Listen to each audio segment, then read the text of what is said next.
Merci, Monsieur le Président. Monsieur le ministre, Madame la ministre, Monsieur le rapporteur, Madame et Messieurs les rapporteurs pour avis, chers collègues, depuis de nombreuses années, nous faisons face à une explosion du racisme et de l'antisémitisme en ligne. Aussi, l'objectif de cette proposition de loi est partagé sur l'ensemble de nos bancs et il était important d'agir face au déferlement de haine.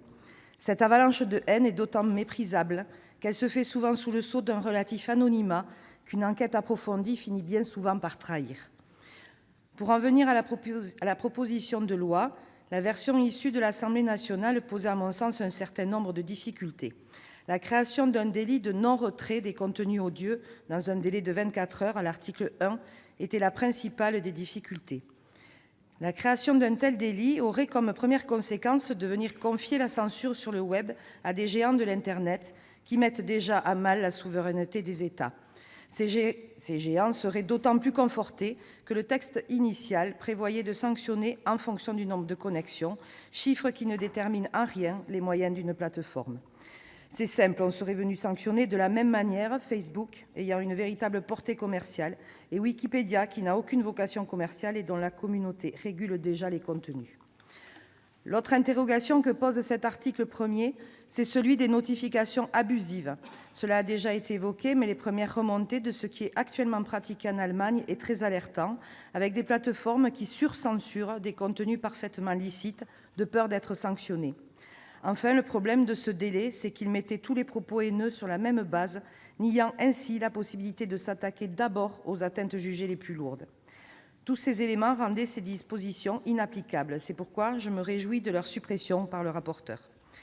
Concernant les opérateurs concernés, je salue l'exclusion des moteurs de recherche du champ d'application de la loi, la possibilité que des sites de plus petite ampleur puissent être sanctionnés grâce aux critères de viralité mis en place est intéressante, mais les critères de choix énoncés sont trop vagues et laissent une trop grande place à la libre appréciation du CSA. La proportionnalité des moyens selon la taille des plateformes est également une bonne réponse apportée aux critiques formulées par la Commission sur la nécessaire hétérogénéité des modèles de plateformes. Concernant les pouvoirs de régulation et de sanction attribués au CSA, son rôle sur la diffusion de lignes directrices et de bonnes pratiques doit être central pour permettre une mise en œuvre la plus simple possible de cette loi.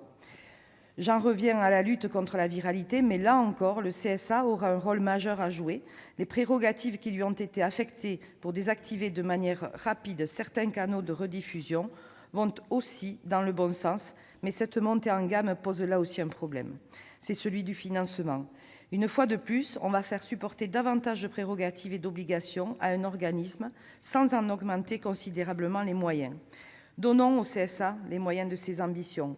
Le même raisonnement s'applique pour l'éducation nationale, où on lui assigne aujourd'hui des nouvelles missions de sensibilisation auprès des élèves, mais sans moyens conséquents, la promesse est vaine. Dans la lutte contre la haine en ligne, le défi numéro 1 sera celui de l'interopérabilité des grandes plateformes. Derrière ce mot complexe se cache simplement la possibilité de mise en place de protocoles communs permettant la communication entre logiciels. L'objectif à terme est de permettre de sortir de la dépendance que certains citoyens ont à des sites web, par exemple Facebook, pour permettre qu'ils soient également en contact avec ceux utilisant Twitter, WhatsApp, Instagram ou autres. Une plus grande interopérabilité, c'est un moyen sans pareil de sortir les utilisateurs de certains usages nocifs des réseaux sociaux et de les éloigner des pratiques souvent peu respectueuses de la vie privée et de la protection des données personnelles. Dans ce domaine, le texte permet quelques avancées, hélas insuffisantes pour bouleverser les équilibres établis par les géants du net.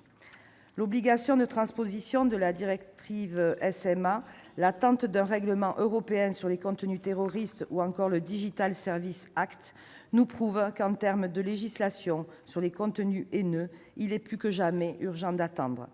Malgré cela, les élus du groupe RDSE voteront en faveur de ce texte, même si nous sommes conscients des limites qu'il comporte et de l'effectivité, somme toute relative, des aménagements qu'il propose. Je vous remercie.